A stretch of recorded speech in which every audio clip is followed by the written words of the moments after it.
বাপের বাড়ি আসবো সেখান থেকে ঘুরতে যাব না, সেটা কি কখনো হয়? তো আজকে সবাই মিলে চলে গেলাম দারুণ একটা জায়গায় ঘুরতে। তো হ্যালো, আসসালামু আলাইকুম এভরিওয়ান, সবাই কেমন আছেন? আশা করি সবাই খুব ভালো আছেন। আমি আলহামদুলিল্লাহ আল্লাহর রহমতে খুবই ভালো আছি।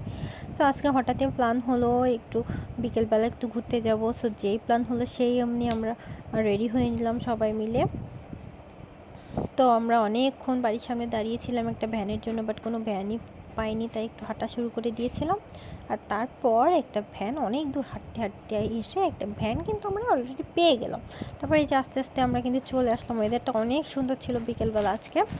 সো এই তোমরা পৌঁছে গেলাম খুবই সুন্দর একটা জায়গায়। আর এখানে কিন্তু অনেক ভিড় ছিল, যেহেতু আজকে শুক্রবার সেহেতু তো ভিড় হওয়ারই কথা। সো আমরাও নেমে গেলাম, আস্তে আস্তে চলে গেলাম। আমার বাচ্চাটাও কিন্তু এই ফুল একসঙ্গে দেখে ও কিন্তু খুবই এক্সাইটেড হয়ে গিয়েছিল।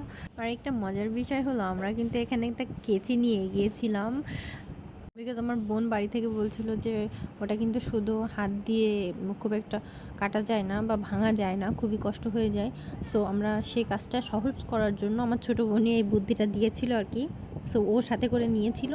সো ওটা কিন্তু কাঁচিটা কিন্তু আমাদের খুবই কাজে লেগেছে। আপনারা যদি কাশফুল বনে ঘুরতে যান তাহলে কিন্তু অবশ্যই কেচি সাথে নেবেন, তাহলে কিন্তু আপনাদের অনেক উপকার হবে যদি আপনারা ফুল নিতে চান আর কি। আর কাশফুল বনে গেলেই তো কেউ আর খালি হাতে চলে আসে না, তাই না? ফুল তো নিবেই অবশ্যই, আর মেয়েদের তো ওটাই স্বভাব আর কি।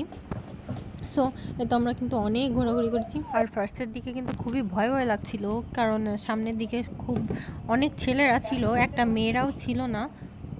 এই যে আস্তে আস্তে ভিতরে ঢুকে কিন্তু অনেক মেয়েদের সঙ্গে দেখা হয়ে গিয়েছে, অনেক মেয়েরাই ছিল এখানে। তারপর একটু জানে পানি আসলো আর কি।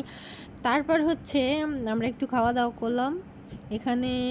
কি বলবো, এখানে প্রত্যেকটা জিনিসের দাম কিন্তু অনেক অনেক বেশি, বাইরের তুলনায় কিন্তু এখানে প্রচণ্ড দাম। আর সেটাই মানুষ খাচ্ছে, আমরা খাচ্ছি আর কি। যাই হোক, কি আর করার। তারপর বের হয়ে গেলাম আমরা, যেহেতু সন্ধ্যা হয়ে যাচ্ছে। তো আমাদের কিন্তু ভ্যান পেতে অনেক বেগ পেতে হয়েছে, অবশেষে একটা ভ্যান আমরা পেয়েছি আর সেটাতে উঠে গেলাম। এই তো বাড়ির উদ্দেশ্যে আমরা রওনা দিয়ে দিলাম, আর কি করা। সো আজকে এ পর্যন্তই, দেখা হবে আবার অন্য কোনো ব্লগে। ততক্ষণ পর্যন্ত ফলো দিয়ে সাথেই থাকুন। আল্লাহ হাফেজ।